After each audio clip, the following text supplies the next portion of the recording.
Hello guys, so welcome to another video. So it's been a long time since I made a video, like I think about 3-4 days. Yes, it's been a kind of like a holiday around Christmas. This is December 2022.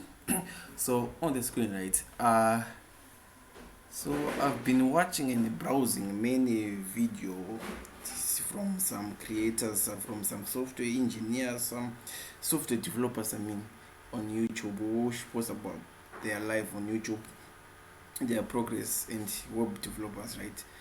And some of the people from Zimbabwe, which I noticed that they have done some courses online from different websites like free code camps, and I've been hearing about this CS50 introduction to computer science, not just the CS50 term around on the internet, and I say, oh, maybe it's kind of like expensive because it's Harvard, right?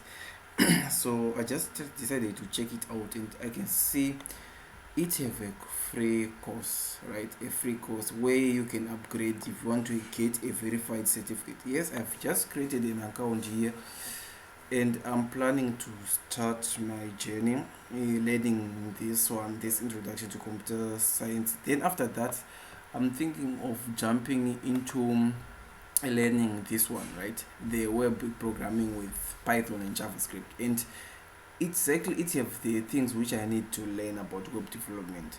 I've seen just it have HTML, CSS, and a whole lot of things like Git, the things which are recommended with some programmers, and the things which you can see when you are looking for a job in under web development. So guys, this is me just sharing of my path which I'm taking into learning with the HarvardX.